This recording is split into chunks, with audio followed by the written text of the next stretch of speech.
নমস্কার বন্ধুরা, আপনারা দেখছেন ভারত রেশন। আপনাদের সঙ্গে রয়েছি আমি অমিত।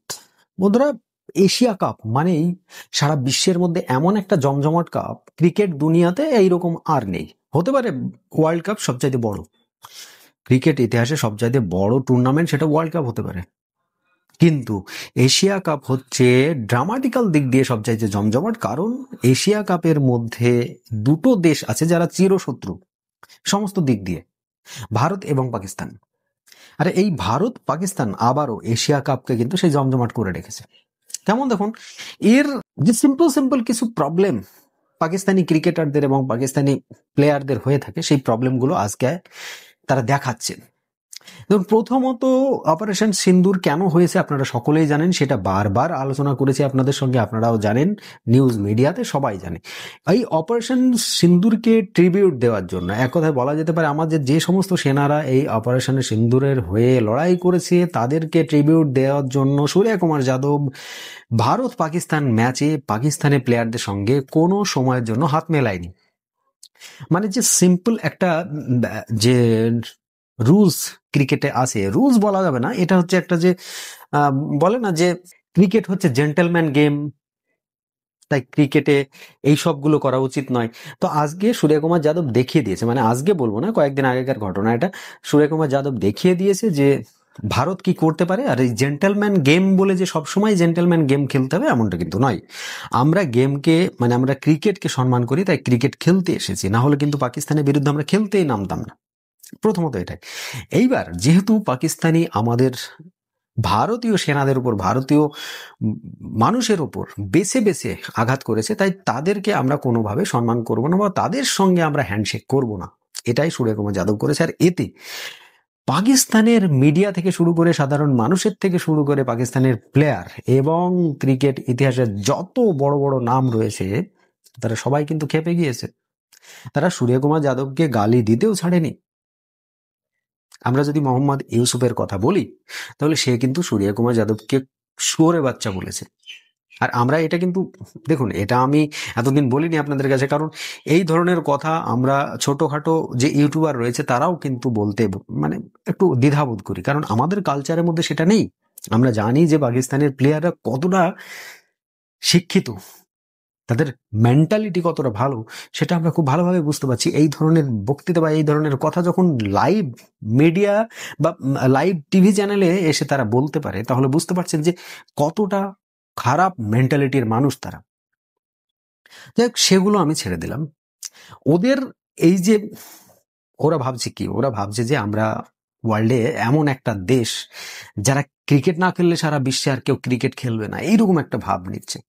সূর্যকুমার যাদব হাত না মেলানোতে তারা যেভাবে বকলিয়ে গিয়েছে, তাই ইউএই এর বিরুদ্ধে যে ম্যাচটা হলো, সেই ম্যাচে কিন্তু 1 ঘন্টা লেট করে নেমেছে। তার ভিতরের কারণটা কি জানেন তো? তার ভিতরের কারণটা হচ্ছে, ওই যে ম্যাচে ভারত এবং পাকিস্তানের বিরুদ্ধে যে ম্যাচের রেফারি ছিল অ্যান্ডি পাইক্রফট, তাকে বহিষ্কার করার দাবি করেছিল। কিন্তু আইসিসি তো তাদের মুখে জামা ঘষে দিয়েছে। ভাই, আইসিসি তোদের কথা শুনবে? আর আইসিসির মসনদের ওপরে কে বসে আছে সেটা জানিস তো ভাই? ওখানে গদিতেই বসে আছে জয় শাহ। সে হচ্ছে ভারতের স্বরাষ্ট্রমন্ত্রী অমিত শাহর বেটা। অমিত শাহর ছেলে। তাই অমিত শাহ যখন ভারতে বসে ভারতকে সাফাই করছে, সেই জায়গায় দাঁড়িয়ে জয় শাহ ক্রিকেটের ইতিহাসে তোদের কথা শুনবে? এটা কি মানতে পারা যায়? তাই জয় শাহ তোদের কথা শোনেনি, ওদের সমস্ত কিছু যা দাবি ছিল সেগুলো খারিজ করে দিয়েছে। এবং অ্যান্ড্রু প্রাইকট কিন্তু পরের ম্যাচেও সে ম্যাচ রেফারি হিসেবে ছিল। আর এতে পাকিস্তানিদের একটু প্রবলেম হয়েছে। তারা ওই ম্যাচের যে টাইম ছিল, সেই টাইমের 1 ঘন্টা তারা ডিলে করেছে। কি করেছে 1 ঘন্টার মধ্যে? 1 ঘন্টার মধ্যে তারা এই আম্পায়ারের সঙ্গে এবং আরো যে সমস্ত অফিসিয়াল ছিল তাদের সঙ্গে একটা বৈঠক করেছে, তাদের সঙ্গে একটা আলোচনা করেছে। আর এই আলোচনা নিয়েই যত ঝড় এখন সোশ্যাল মিডিয়াতে উঠছে। কারণটা দেখুন, নিউজ থেকে শুরু করে সমস্ত কিছু। কারণ এর জন্য পাকিস্তান ক্রিকেট বোর্ডকে কিন্তু রীতিমতো পানিশমেন্ট খেতে হতে পারে, স্বাভাবিক ব্যাপার।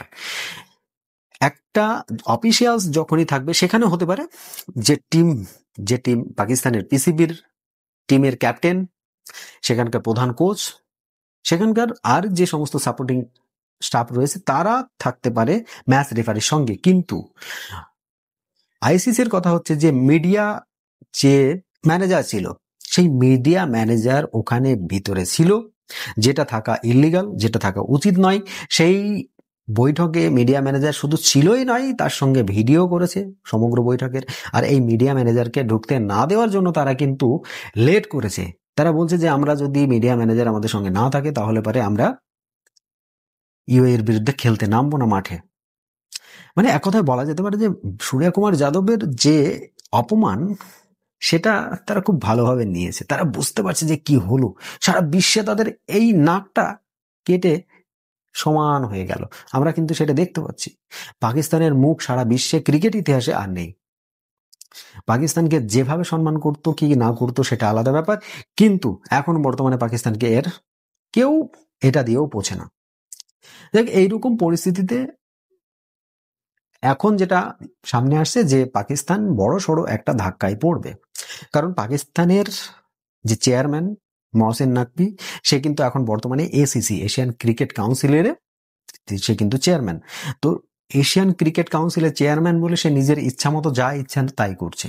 আর এর জন্য কিন্তু আইসিসির তরফ থেকে নোটিশ গিয়েছে পাকিস্তান ক্রিকেট বোর্ডের কাছে।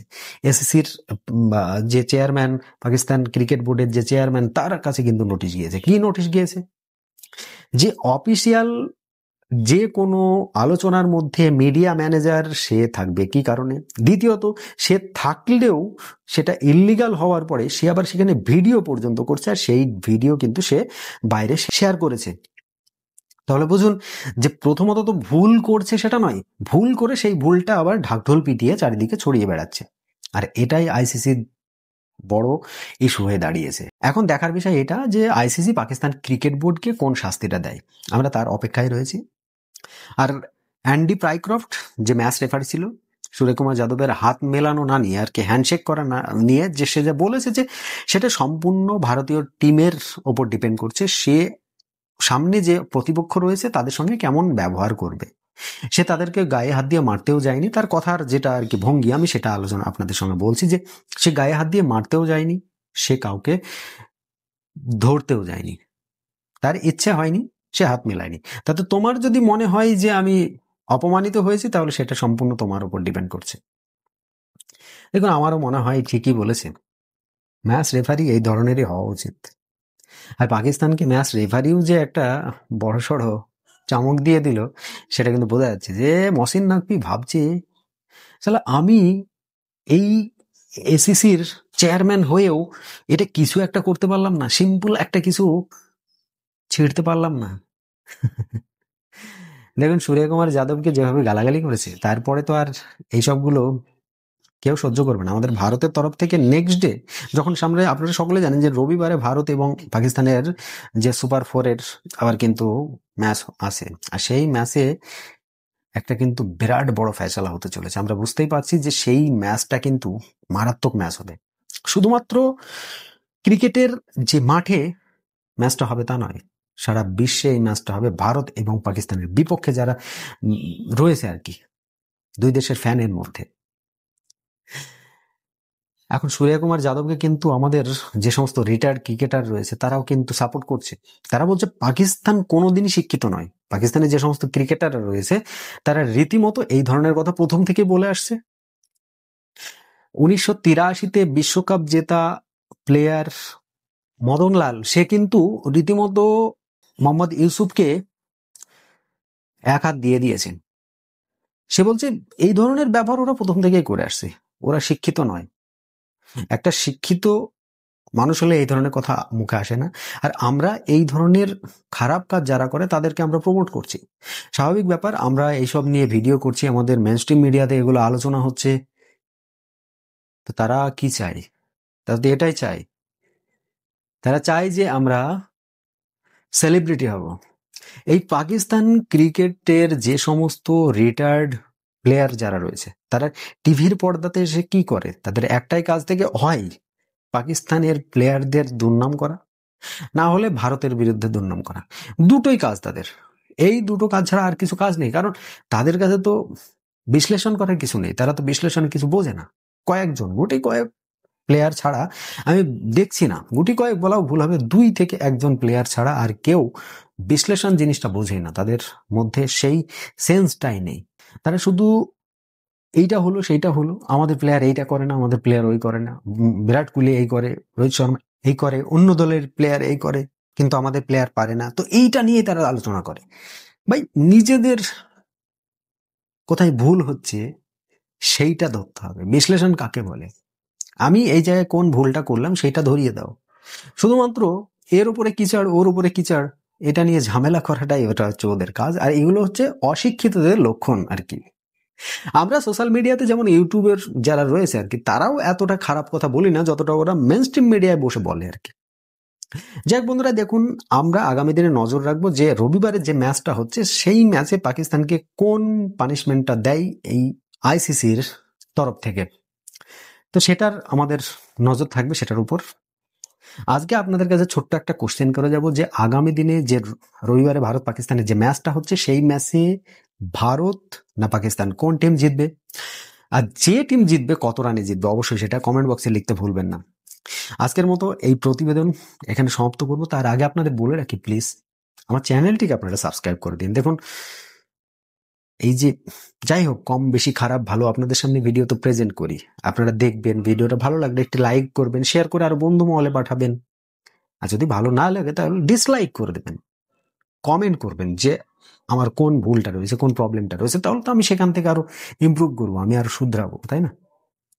তো অবশ্যই যদি ভালো লাগে লাইক করবেন, ভালো না লাগলে ডিসলাইক করবেন, আর আমার চ্যানেলটিকে সাবস্ক্রাইব করবেন, পাশে থাকা বেল আইকনটি বাজাবেন, আর ভিডিওটি শেয়ার করে আরো বন্ধু মহলে সকলের কাছে পৌঁছে দেবেন।